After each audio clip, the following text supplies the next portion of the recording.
बुलढाणा, संग्रामपूर, अकोला, अमरावती इथं काय झाले, रोज किडनी फेलून लोक दगवायला लागले आणि ते मूत्रपिंड बंद झाल्यामुळे हे डायलिसिस करायला आहे. डॉक्टर लोक डायलिसिस करायचे, ते पैसे द्यायचे, दागिना विकायचे, जमीन विकायचे, शेवटी सावकाराकडून पैसे घ्यायचे. सावकारचे पैसे न झाल्यामुळे आत्महत्या व्हायची. मग तिथे गेलो, आम्ही डिटेल स्टडी केलं. ते किडनी फेलवर सगळे पेशंट पाहिले, ते क्रिएटिन वाढलेलं होतं.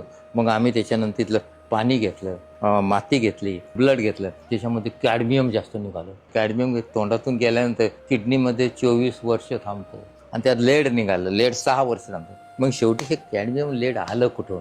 स्फुरद खतामध्ये कॅडमियम जास्त आहे. मग स्फुरद खत आलं कुठून? हिमालय गंगेच्या रॉक्समधून स्फुरद खत तयार करतात. आता मुद्दा असा झाला आहे, अमरावती, अकोला आणि संग्राम ह्याच भागातून काय किडनी फेल्युअर, फॉस्फेट मॉलिक्युल बाकीला सुट टाकतात. तर हे क्ले लँड आहे आणि ह्या क्ले लँडवर कॅडमियम फॉस्फेट मॉलिक्युल ॲडसॉर्ब होतं पाण्यात रिलीज होतं. आता हे पाण्यात जाऊन मग पाणी पिल्या जातं. मग ते केल्यानंतर एक पब्लिश केल्यानंतर याच्यावर असेंब्ली क्वेश्चन निघाला. मग आम्ही ॲडवाइस केले सगळ्या बोअरवेल बंद करायच्या या भागात. त्यावर बोअरवेल, ओपन वेल बंद केल्या आणि त्यांना सरफेस वॉटर दिलं. वरून पावसाचा जमा करून तलावात पाणी केलं आणि नाव द किडनी फेल्युअर स्टॉप.